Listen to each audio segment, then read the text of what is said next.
Good afternoon, everyone, and welcome to today's IT at Cork webinar on the importance of neurodiversity.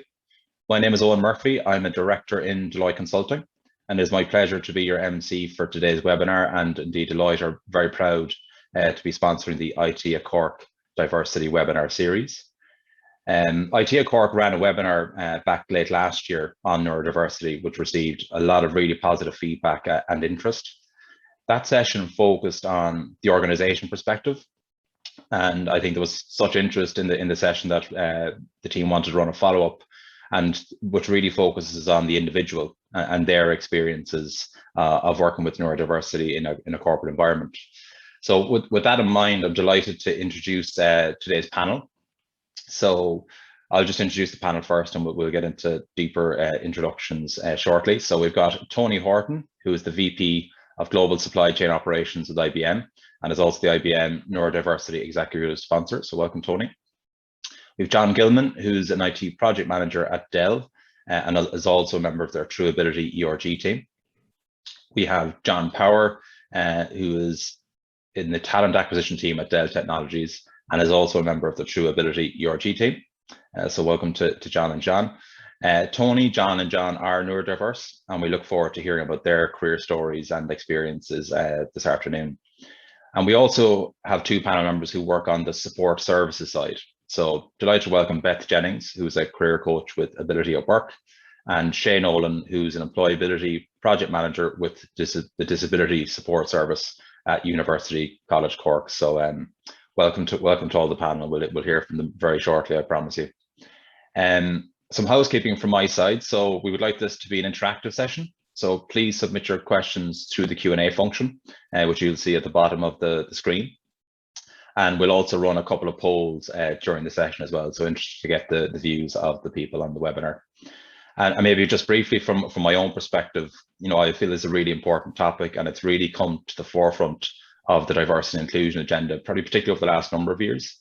And in preparing for today's session, I was a bit taken aback by some of the surveys and reports that are out there, which basically show that, depending on which survey you look at, around 80 to 85% of neurodiverse people in Ireland are employed. And that leads me to think, there's more, firstly, that organizations can do to improve that number, but also to really support the individual throughout the employment process. And I think there's a big opportunity for organizations to bring in diverse talent. And we're now going to play a video which hopefully brings this opportunity to life. So Viv, excellent, there we go.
Super. So thanks for that, Viv. I always love when the technology works. So I think hopefully that highlighted the opportunity for organizations in employing neurodiverse people, but also it can also help us to define a little bit what we mean by neurodiversity. So I think with that in mind, we're going to pull up our first polling question. There we go. So first polling question is on the screen. So this is really just to understand, I suppose, that the base that we have on the webinar. So are you neurodiverse or do you have neurodiverse colleagues? So we'll see the answers come through there. This looks quite good, actually. I thought the yes number would be lower, so that's really positive. So we're looking at about 60% of the people on the webinar are neurodiverse or have neurodiverse colleagues. That's a pretty good knowledge base to start from, I think. Very good. Super. I think that, yeah, it's landing at around 60%, 60%, 40%, which is really interesting, actually. I would have expected maybe to be slightly lower, so that's fantastic. So thanks to that, Viv, and we'll come back to another polling question later on. So I suppose you've heard enough of my voice at this point. Really keen that we hear from our speakers. So we'll do virtual round table introductions. Might start with Tony, if that's okay. Do you want to tell us a bit about yourself and your career journey? Yeah, sure. So hi, everyone. Thank you for joining. I'm Tony Horton. I am the Vice President of Supply Chain Operations, IBM. And for those who are not familiar with IBM, you probably don't see us in the shop every day, but you probably use the technology every time you do a banking transaction, check the weather, book a flight, which is not very often these days. But and in IBM, we have a deep heritage of neurological different people having created many of our innovations and inventions throughout our history, and deep heritage in diversity and inclusion. I myself have been very fortunate in IBM, where I have had the opportunity to work in many areas which lend well to my neurological differences myself, being neurodiverse. And, you know, it's been a great opportunity to work on certain areas of problem solving capabilities and that type of challenge. I'll talk more later about my other role, which I took on this year to be the overall executive sponsor for neurodiversity at IBM, to represent our community within IBM and the initiatives we have around hiring and inclusion, and making sure that we have a workplace which not only welcomes neurodiverse individuals, but also allows them to have a meaningful and aspirational career. Super, thanks Tony, great introduction. And I might move on to John Gilman, if that's okay. Cheers on. Hi everyone, it's great to speak to you all today. So John Gilman is my name, and I am a graduate with Dell Technologies. As a grad with Dell, my role is a project manager, and I work in the IT side of the business. So outside of the day job in Dell, I'm heavily involved in the ERG, or entity resource group called TrueAbility, which really is kind of a highlight of my time with the company so far, because it provides me the opportunity to work in the whole neurodiversity space, which is something I'm really passionate about and get a lot of value from. So since I started working with Dell as an intern back in 2019, I really think the topic of neurodiversity has gained a lot more exposure and traction, which I really think is great to see. I'm super excited to have the conversation with everyone today, and I'm really looking forward to hearing all your insights and opinions. Thanks. Super, thanks very much, John. And I'll go now to the other John Power, if that's okay. Great. Thanks, Owen. And just like John, my own name is John as well, and I also Dell Technologies, so I'm copying him. But no, look, it's an absolute pleasure to be here. I'm working in Dell since June 2019. I came on as a graduate, and I work in the recruitment team, so in talent acquisition. So in the team, a big part of my role is to work in making sure that we have an inclusive and diverse environment. So a lot of hiring initiatives, which I'm looking forward to talking to later. But in relation to the whole area around neurodiversity, I'm very passionate around the area, as is Dell Technologies. Growing up, I had dyslexia, so I was diagnosed very, very young, and I was quite embarrassed with the whole thought of having dyslexia, and I kept it to myself. And I did going through college as well, but when I got into Dell, my mindset changed completely thanks to leadership, my manager, and now I'm in a position in my role that I'm able to speak to people in colleges and other people looking for jobs, so I can kind of tell them what I wish I knew. as a college student. So looking forward to having a chat about it with all you guys, and thanks again for having me on the panel. Thanks, John, and thanks for your openness and honesty in your introduction there. So I move on. As I said, there's two of our panel members work in the support services side. So Mike, kick off, Beth, with yourself. Yep, sure. Thanks, Owen. I'm Beth. I'm a job coach with Ability at Work. We're based in Cork. I've been with the team since October last year, which was obviously a very peculiar time to join any team. But it's great to see the job market opening back up. We work with young adults with intellectual disabilities, so it's slightly different to neurodiversity, but we do work with adults with autism as well. So just to make the difference there, intellectual disabilities are greater than average difficulty in learning and understanding information. So we use the supported employment model, which prepares places and supports someone in mainstream employment. My role is kind of job coaching, so when the person's placed employment, working with the person and also working with the employer. And then outside of that is kind of the partnerships with employers. The goal is to get paid employment, but we also do job shadowing, online sessions, which we did lots of during the lockdown, work experience days, mentorships. So there's loads of things we're doing at the moment. And prior to that, I worked in HR, so I'll be sharing some of my recruitment tips in a bit. Thanks. Super, that's great, Beth. Look forward to that. And finally, Shay, if you wouldn't mind giving us a brief introduction, that'd be great. Sure, thanks, Owen. Great to be here. First of all, so my name is Shay, and I am the Employability Project Manager in the Disability Support Service in UCC. So I've worked in the area of disability for about 16 years, I suppose, really, in the Disability Support Service since 2014. And in the DSS, I have, I suppose, initiated a number of projects, namely a mentoring program, which matches students with a disability with mentors in industry, an internship program, which provides paid summer internship opportunities for students with disability, and an employability forum, which really is I guess a group of employers that meet a few times a year to discuss issues around, recruitment and selection and so on in the context of disability. So I suppose the work that I do, two main aims, I would say, to that. One is to support students transition from third level education to the workplace. And I suppose the second main aim there would be to support employers to engage in disability and to become more disability confident, I guess, around things like recruitment and selection. So there's a lot of work to do, I guess, just in terms of some figures here that might provide some context. In UCC at the moment, there are approximately 1,700 students registered with the Disability Support Service. And over the next few months, it is likely that that number will go over 2,000 for the first time. So there'll be 2,000 students registered with the Disability Support Service in a student population of about 22,000. And the majority of the students registered in the DSS would come under the category of neurodiverse.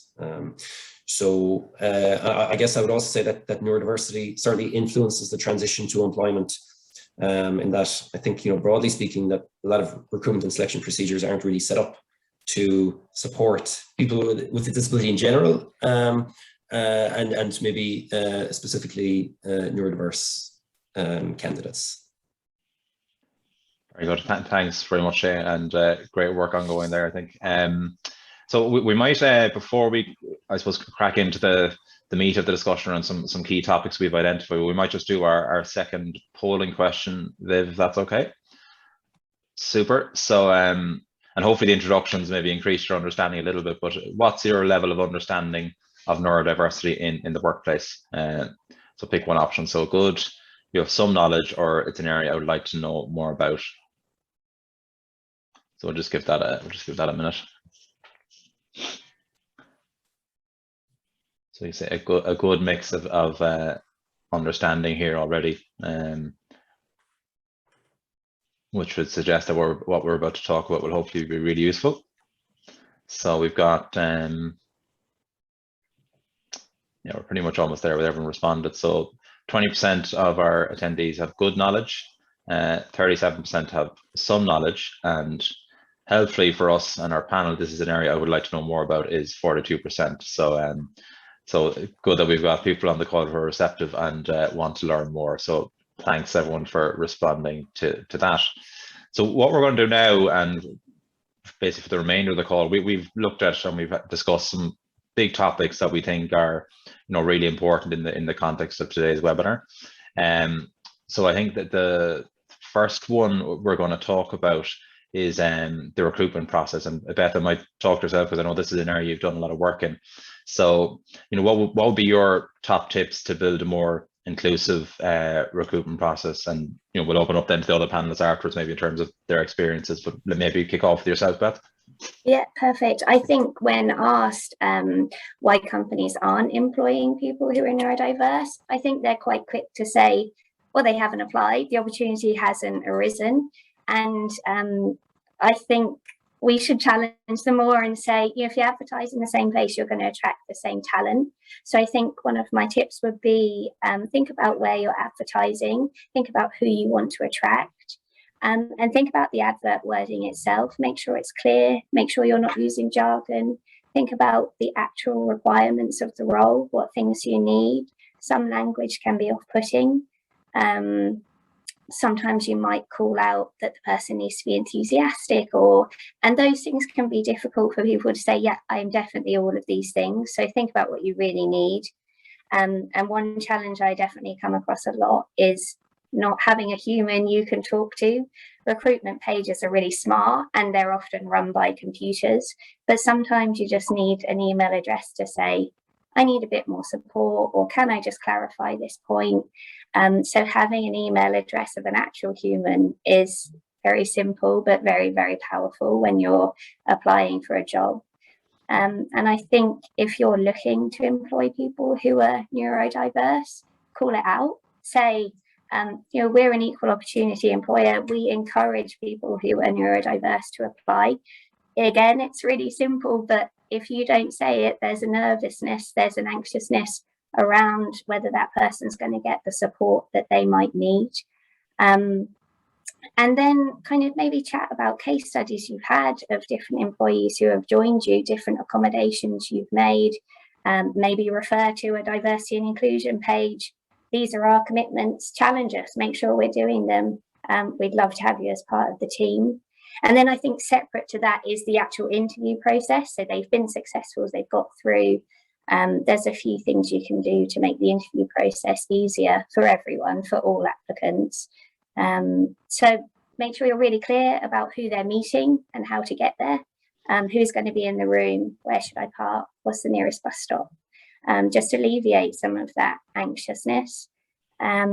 And maybe even share the interview questions in advance. I don't see why companies wouldn't do this. I'd much prefer our applicants to be prepared, and the answers would be better, more time to think them through, better examples shared. So maybe consider sharing the questions in advance. Think about the environment you're having the interview in. Is it quiet? Is it clean? Are the lights too bright? Is there going to be a smell from the kitchen? All these kind of sensory things to consider. So just eliminate as many distractions as you can. Clear questions. Quite often in interviews, you might say, what was your favourite job and why? There's two questions. Let me focus on one question at a time and give time to answer the questions. When you do interviews, they're very awkward for all parties. They're very unnatural, and you want the person to do well. So you might be tempted to jump in and clarify a question. Give space, give time, allow the person to think through. Again, providing the questions in advance can help that. And just kind of check your social expectations. Eye contact might not be easy for some people. Chatting might not be easy for some people. Those social cues, park them. They're there to do a job. And if those things won't impact the job, then focus on the skills, focus on the experience. And lastly, I think ask for feedback. How did we do? What could we have done better? And then just kind of work on those. So I think those are kind of my top tips from my personal experience. I'm sure the lads have got lots of other great things they'd like to share.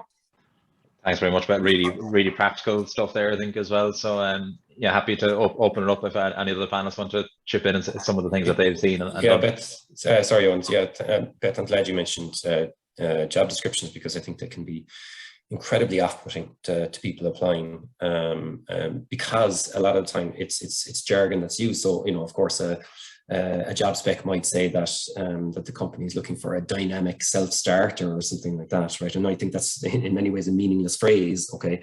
And a lot of people with a disability might not see themselves that way.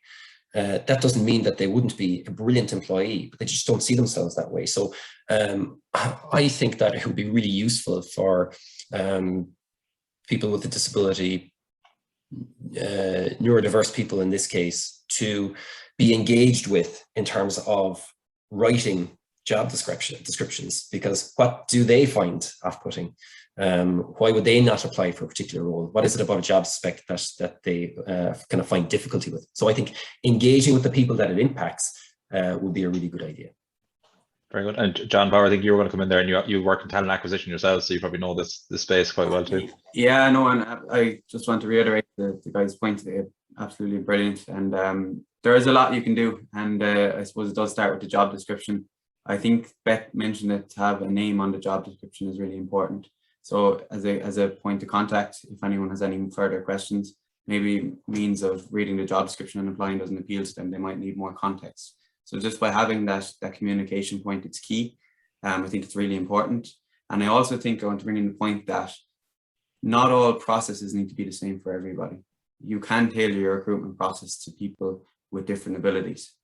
For example, in Dell, we do our intern hiring. And, you know, part of the intern hiring is you have to do a recorded interview. That doesn't suit people with different abilities. So we give them the option, if to make them feel more comfortable, we can do a regular screening call or a video call or whatever works for them. Just giving them that comfort and make them feel in that comfort zone is essential. And I think it helps a lot of people in that sense. So yeah, they're kind of 2 points I bring in as well. But as Beth said in Shay, you know, they're every small little step that you can take to tailor, it just makes it that much better. Super. Thanks, John. No, thanks everyone.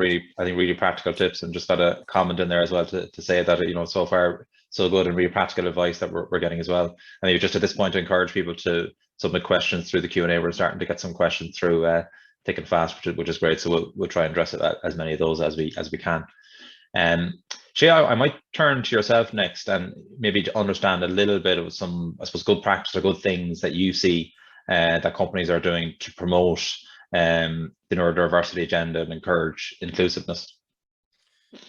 Sure, I would say they're doing a lot, and you know, since I joined the Disability Support Service in 2014, a lot has changed, I would say, in terms of employers' engagement with disability, in the sense that I think the engagement has become much more meaningful. So I suppose, speaking from a DSS perspective, a UCC perspective, I suppose a lot of employers have become involved in the mentoring program that I run and the internship program that I run. And I think my experience of employers in the past has been that they want to engage, but there's a fear around saying or doing the wrong thing, which I can completely understand. And so I guess I like to think that the programs I'm involved in, mentoring and internship, allows employers to engage in a meaningful way with support as well, because I mentioned earlier that one of my stated aims, I suppose, for the programs is to support employers to become more confident around disability. So the mentoring program, and I have 14 companies involved in the mentoring program this year. Dell is one, as John's, Gilman and Power will know. And that, I think, from the employer's point of view there, I think that allows for a better understanding of disability, because there's a lot of one-to-one meetings happening there. There's a lot of interaction. There's students on site within the company, certainly in pre-COVID times, on site within the company. The internship program, I suppose, is allowing employers to go through a recruitment process with candidates that they know have a disability, and there's support there that I would provide to both employer and student around disclosure, for example, because disclosure is an issue for candidates, obviously, but I think it's also an issue for employers, because if you're disclosed to as an employer, you need to know what to do with that information and how to how to respond in the right way to that as well. So, I mean, I think they're getting involved, employers are getting involved in practical ways. And I'll just offer one example here before I finish, and that is an employer just this summer past, I won't name them, but they provided internship opportunities for 3 students from the DSS. All 3 of those students are neurodiverse, and I would say they would say themselves that they learned an awful lot about their recruitment and selection process, what works and what doesn't, because I think they would also say themselves that certainly 2 of the 3 probably wouldn't have got through if it was just open competition. But I think what their learning has done, I think, is allowing them now to make meaningful changes to their recruitment and selection procedure, which will, I think, be more inclusive, I guess, going forward. Super, thanks, Shane. And while I have you, Shay, there's a question come in, and you know, obviously you work in the education sector, but there's a question here. If you just give me a moment, Sure. My experience is that our educational systems don't cater for neurodiverse students, and it is a very difficult period in a person's life, damaging confidence and limiting their aspirations. Being a deep techie in my past, I feel industry recognizes the strengths of neurodiverse individuals. Presumably probably more so than the educated sector. Now, to be fair, I think you've outlined some numbers at the start which is showing, you know, real signs of improvement, but maybe if you're comfortable maybe addressing that question. Yeah, sure. I guess I would say that my experience is a little bit different to that. You know, in terms of you know, the education area, I guess I work in 3rd level, but I would say that students transitioning from 2nd level to 3rd level, that's working in the sense that there have never been more numbers of students registered with the Disability Support Service in UCC. When I started back in 2014, I think that the number registered was in and around 850, I think. So it's now double that. And there's more and more students registering with the DSS all the time. So I think that is in a large way thanks to a scheme known as DARE, the Disability Access Route to Education, which potentially allows students to access degree programs despite not having the number of points, you know, because they would be, I suppose they would be given access to programs based on a disability having a negative impact on their educational experience. Then within UCC, once they register, a student is, you know, a student can avail of all sorts of support through the DSS. And it's a number of years ago now since I did a piece of research that found that when students were in UCC, students registered with the DSS, all students avail of support from the DSS. But on graduation, 82% of students didn't avail of any support from anywhere, right? So there's a huge disparity there, I think, you know, so that students availing support while in college and then not availing of support beyond that. So look, I recognize that supports are never more available as they are when the student is in college, but they're not availing of supports in outside of that. Then, and I'll end with this one. There is still a disparity between students transitioning from 3rd level education to workplace, students registered with the DSS and the general student population. And that I found that in the same piece of research that I did a number of years ago. So things are getting better, but I would say that's just in terms of the question that was put there. My experience is a little bit different to that. Yeah. And I think, to be fair, you're probably working more on the 3rd level. There's probably a whole another webinar we could do on 2nd level, to be fair as well. And maybe just I want to move on to the next question, but there was one interesting comment I think which touches on what Beth discussed. So if I can read the comment. So I've done one job interview and it was over Zoom. It was hard to get relaxed. I was kind of shy about chilling out and talking about myself. I was kind of lucky to get some feedback, but I do wish that it was in written form so I could read it later. So I think just building on what you discussed, Beth, 2 really pointed comments there. One was I was kind of lucky to get some feedback, so make sure you give the feedback. And secondly, really practical thing, can they get feedback in written form, which will really help to take in the feedback and advice. So thanks for those comments. John Power, I want to move on to yourself and maybe bring back some of the themes maybe we saw in the video as well, and just everything really to bring a positive spin to this. So really looking at how to turn neurodiversity into a strength, you know, and why companies should hire neurodiverse people, you know, with different thought processes, etc. So interested to get your perspectives on that. Yeah, absolutely. Yeah, we can play the video back. It was a powerful video, and I'm definitely going to steal it from you to show a couple of things when I'm back doing presentations with them. But look, it's a good question, and I get asked it quite a lot in relation to how can I make my disability a strength. And I suppose the best way of answering it is every person is different, right? So I'd always advise people to take a good look at themselves and figure out, okay, for example, if you've dyslexia, okay, what does that mean? How does it impact me in my day-to-day life? So for most people with dyslexia, and for myself, I struggle to read long passages of text in an effective manner. So therefore, I'm a little bit slower to do that, so it delays my job. So after you make that kind of assumption and you understand that, take a think, you're in 2021 now. There's so many technologies and accommodations out there that you can use to utilize that disability. So for example, I use Read Write Gold. After I realized, look, I'm really slow to read long passages of text, I need that in my job, I downloaded that software onto my laptop, and straight away that cancelled out everything that comes in a bad way with dyslexia. So if you have a neurodiverse disability of some description, think about what you're bad at, look in the market, see is there anything that can help you with. There might be additional trainings you can use as well. And once you've those, utilize them, and then that will give you that playing field. Then flip it. We watched the video at the start. The differences that neurodiversity can have to a person. Again, if you are weak in something, you'll make it up for it in abundance somewhere else. So for example, figure out what you're good at, what you enjoy. For me, I feel like I'm a creative person. I feel like I'm good at speaking to people. So I utilize those skills that I have as much as I can. So in work, I work on projects a lot, in group projects. I also come up with ideas as well that we share with the leadership team. So just by doing that, by focusing on your strengths rather than your weaknesses, I always think that's so important.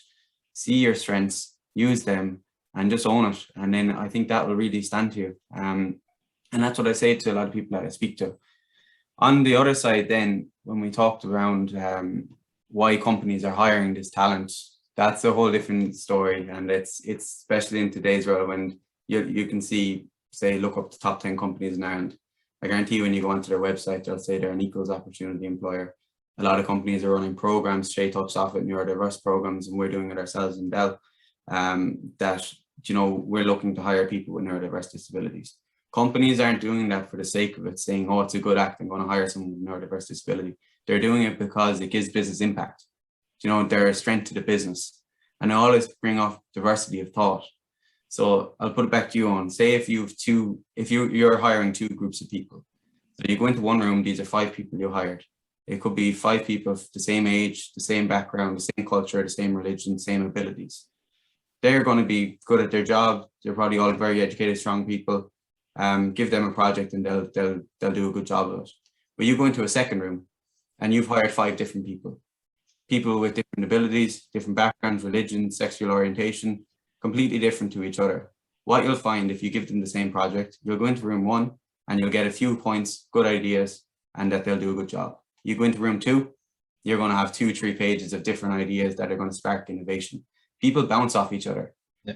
Bounce off someone, you know, that's when you spark innovation, and that's what a company needs. So that's what I always say about diversity of thought, hiring people with different backgrounds and different abilities. It's not, you're doing it for the company, you're doing it for them. They want to build, they want to be innovative, and that's how you get innovation. So again, that's why companies are hiring, and you'll see it more and more. I think people and companies are getting educated as years go on, especially in the last 5 years. So yeah, that's the kind of long-winded answer to that, and I hope definitely not long-winded, John. I think lots of inspirational thoughts and ideas there as well, which we can definitely take on board. Did anyone else want to chip in there on I suppose the opportunity, the positivity around neurodiversity? Although John, to be fair, has covered quite a bit of it. Beth, you were going to jump in there. Yeah, just in preparation for this call, I was kind of reading different stats and stuff, and completely to back John up, I found the Harvard Business Report from 2017, and it said that neurodiverse employees are 30 to 40% more productive than neurotypical employees when it comes to data analysis, reviewing software and compliance. So completely backing up what John said, just a stat to kind of go alongside it, but yeah, completely agree. Absolutely, super. And I think as well, you're kind of, as a person who has a neurodiverse disability, I think I'm not sure of the percentage of the population who have it, but I think it's around 6 to 10% who have some type of neurodiverse disability. That's a small minority. And again, it's all around diversity of thought. So, you know, if you're in that minority, you can see it as a weakness if you want, but flip it, it's a strength. You're key to a business success. So just always think of that as well. Absolutely. No, I completely agree, John. You know, something I think it's something that a lot of organizations are looking for now, is that diversity of thought. You know, particularly my own sector in consulting, something that's really, really important, and that our clients look for as well. So, so thanks for bringing that to life for us. I might just shift gears a little bit, and maybe John Gilman, bring yourself in here, because we're on a webinar for a reason, which is probably we've had over 18 months now of you know, living through a pandemic, and I suppose one of the things that has happened there is the way we work has changed, which again brings potentially a challenge for both for organizations and neurodiverse people in terms of how we work together.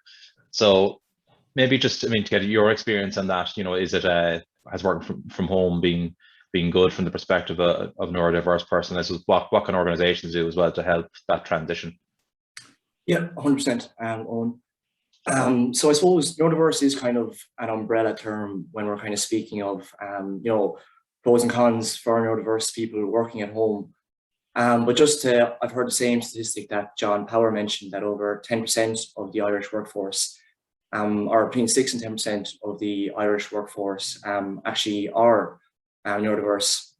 So I suppose this group of people, you know, there is a wide, different range of neurodivergencies within this group. And all these people, I suppose, have different strengths and requirements. But I know, like, to state a few kind of obvious things, I suppose one kind of key benefit of working from home is there's no commute. So I know people with autism, I know people with learning disabilities such as dyspraxia, driving can be a difficulty for them. So I suppose that's a key kind of benefit. And I know also a lot of people who are neurodivergent have kind of issues with concentration, and they get distracted easily. So I suppose a key benefit from working from home in that regard is that, you know, it's your own space, you know, it's a lot less distracted, there's a lot less noise. And I know, like, I myself, I am dyspraxic, and one thing, I suppose one of my kind of perceived weaknesses would be kind of organization and timing. Sometimes I get lost in a task. So I find it very handy just put a loud timer beside my desk, so it go blaring off after maybe 20 minutes, and I know to move on to my next task, which I find very useful. And there's also small things like just going out for a walk, practicing mindfulness at home, which maybe would not be as convenient to do in the office.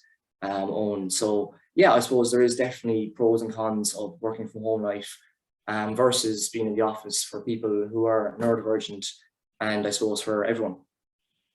Yeah, I'm actually hearing you. You know, it definitely sounds kind of very positive. Actually, maybe John Power or Tony, maybe get your own perspectives as well in terms of the work from home piece.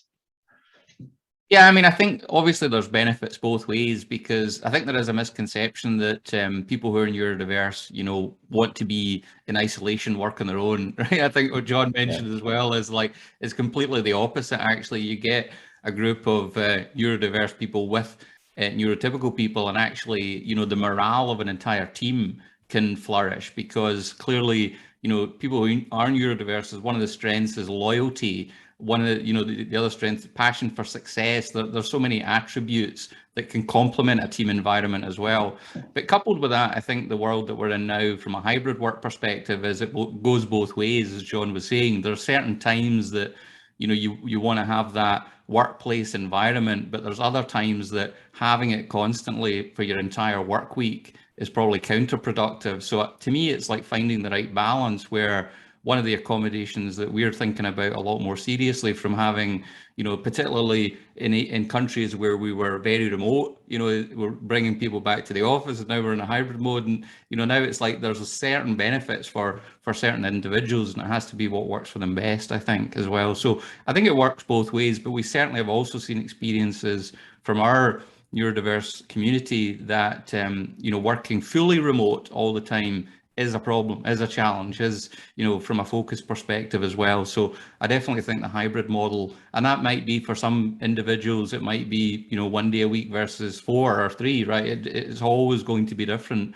for the individual. But for me, I think there's always the balance between, you know, individual work versus teamwork, right? And I think the misconception, because of so many social difficulties that neurodivergents have in certain cases, that means they always want to be in their own, where it's actually completely the opposite, right? Yeah, no, thanks for that, Tony. I think, yeah, you're kind of dispelling a certain myth there as well, which is good too. So I might just move on to the next question, but maybe, Tony, with yourself, to stay with yourself, and so the whole topic of self-identification, and how you've approached that during your career. Yeah, and I think it goes back to the education discussion that we were having earlier. You know, I think for a huge amount of us being, you know, neurologically different or navigating through the world in a different way, the education system is, you know, not just a challenge, it's in many cases the most traumatic experience of your life. And it's also because, you know, you're being judged all the time. You're being judged on those social qualities, and you're judged on those social qualities to enter the workforce. And that's why we're talking so much about how do you hire. You know, you don't just hire and say, you know, good idea, let's hire people who are neurologically different, and, you know, see what happens.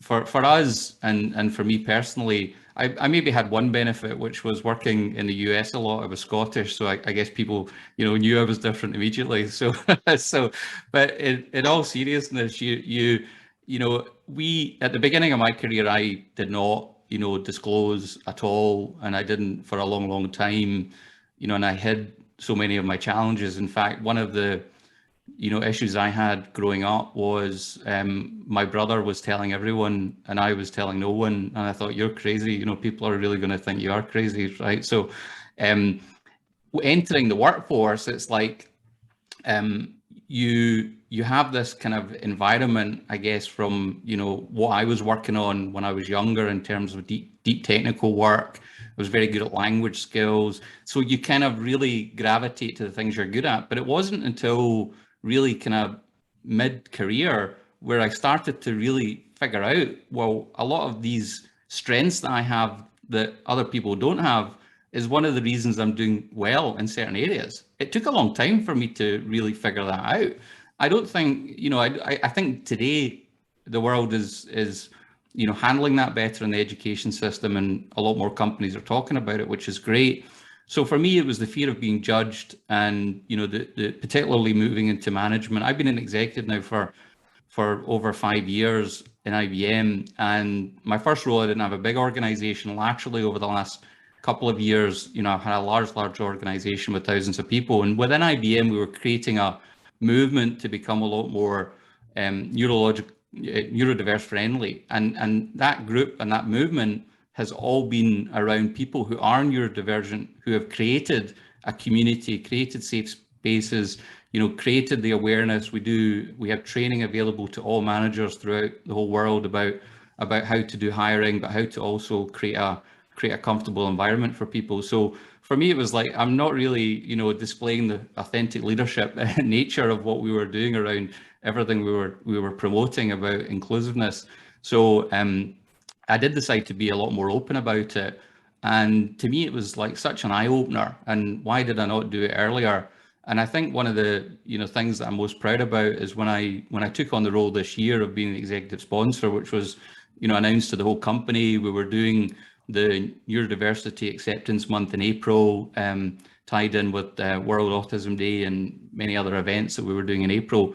Is all of a sudden then people who were in my organization, you become an immediate role model, right? People who were also therefore not disclosing, or felt that they couldn't, or felt uncomfortable about that, you know. And to me, it's like we've been building this more and more of a stronger community, more and more of a stronger voice around it as well. So the other kind of revelation is, I think from a stereotypical point of view in society, and how we judge or how we kind of put people in boxes as well.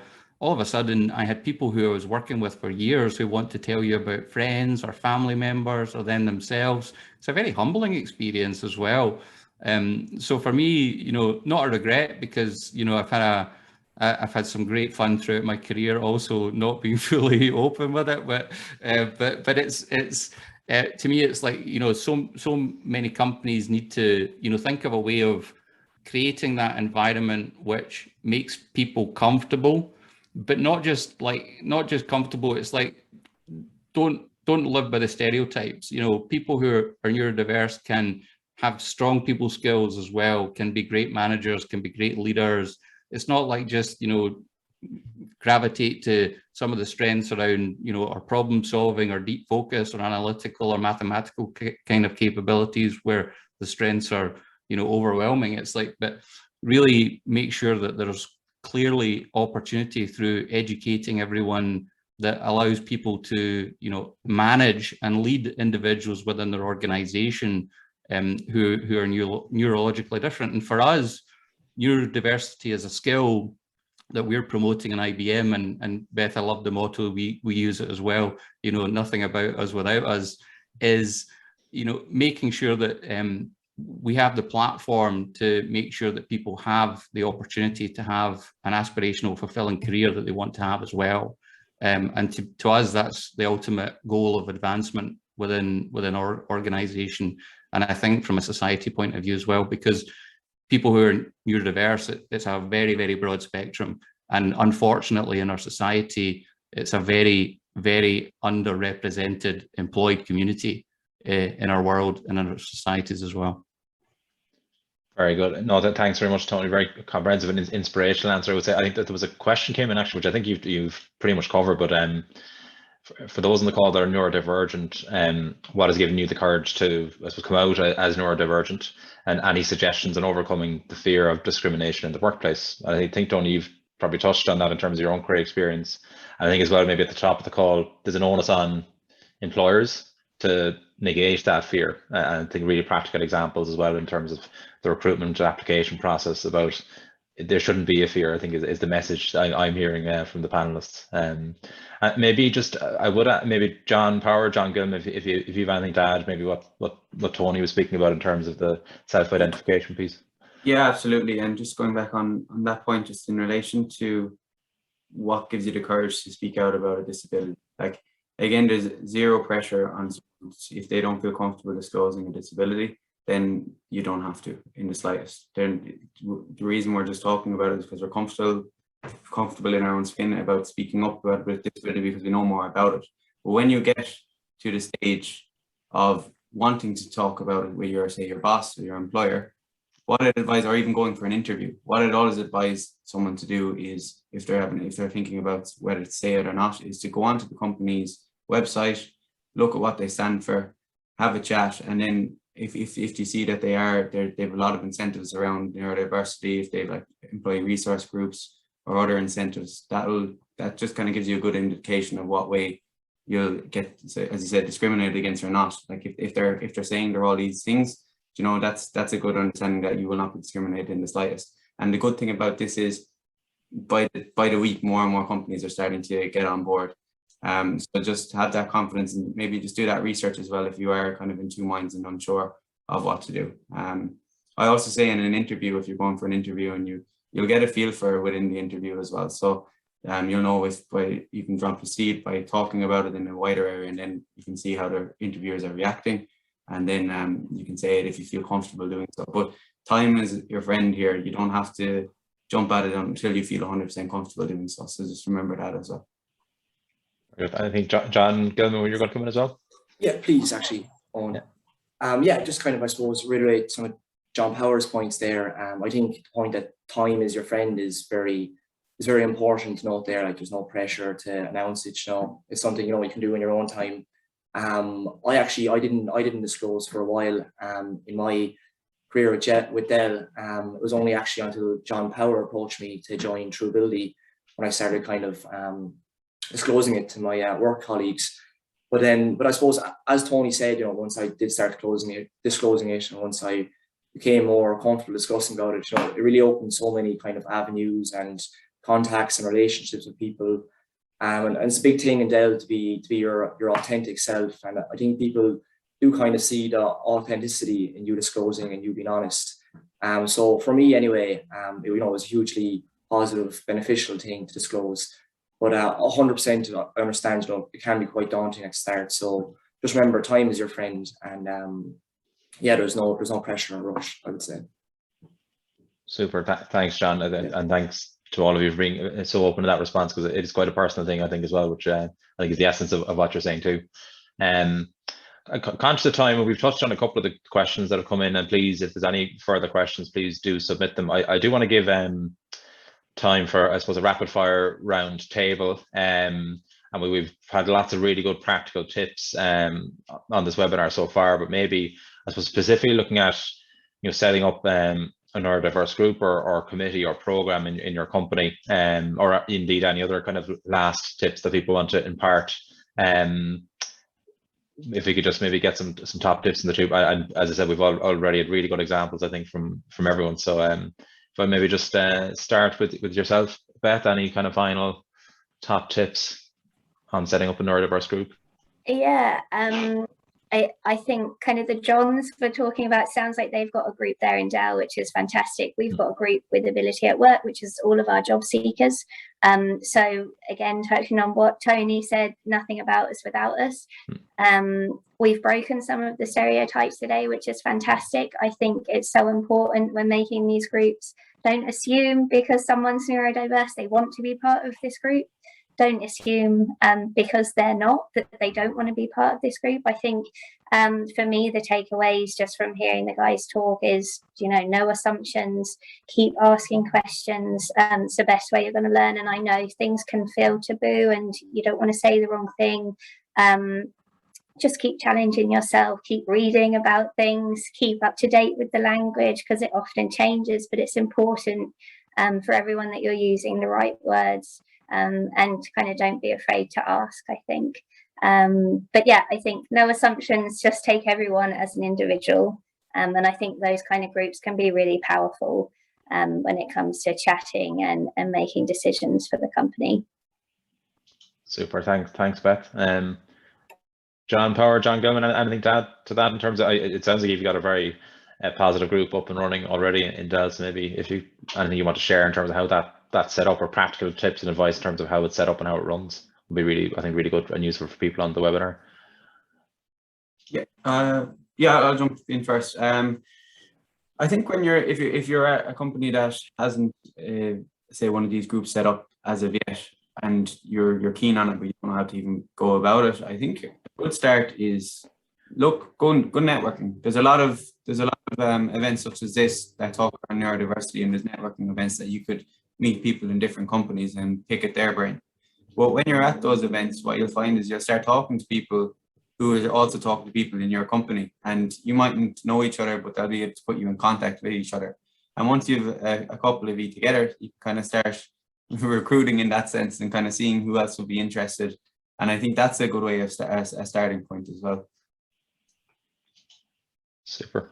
Yeah, I definitely agree with what John Power said. There's definitely, quite a large networking community within the whole neurodiverse space, which I think, is really, one of the key benefits for me personally, I suppose on a personal, individual level. But I also think, if you had a group of employees, if you had a small organization, and you approach them about setting up a neurodiverse committee, I think, you'd really be pleasantly surprised by, the feedback. It's something, people, a lot of people, if they're not neurodivergent themselves, they know someone who's neurodiverse. So from my own experience, I think it's something that people, really like getting involved in, and people get a lot of value from. So, if you're just starting off, I think you'd be pleasantly surprised if you just approach people openly and ask for their thoughts on it. Thanks. Sage advice, John. Shay, you wanted to come in there, I think? Yeah, and I'll be very brief on, because I know we're short on time. I would say a group like an ERG like that needs to be strategic in the sense that need to understand what are we trying to achieve here, and I do think that should involve engaging meaningfully with people who are neurodiverse, and getting people on site you know, and I know I've mentioned mentoring program, internship program, that's fine, right, earlier, but I think programs like that allow employers and ERGs to engage with the people that are impacted the most, I suppose. Yeah, and just to build on that, I know it's something very important in Deloitte is the, I suppose, executive sponsorship. So having that senior, really visible senior leadership who are, you know, sponsoring those initiatives and groups is really important as well. Might just Tony, you've referenced some of the, you know, really practical and really positive initiatives that you guys have started in IBM. Anything to maybe close on that you wanted to share?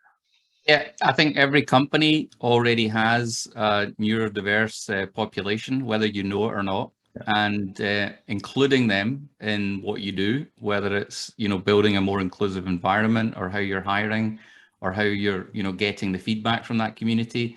As soon as you include them, the more you include them, then the more successful it will be. Super. That's a great note to end on, Tony. So conscious that we just have a minute left, and there's probably a number of questions which I think would take away with the group and the IT at Cork team, because I think some of them actually weren't maybe a broader discussion. We might pick them up on a subsequent webinar.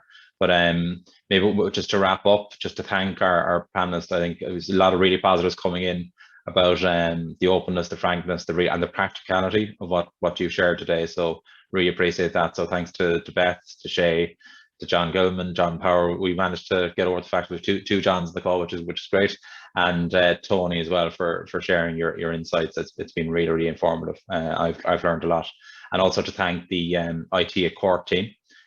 So Viv, who run all the technology so seamlessly, Juliet and Avian Highland as well for inviting us to do this. So so thanks to everyone. Have a great rest of your day, and thanks for joining, and see you at the next webinar. Thanks very much, everyone. Bye now.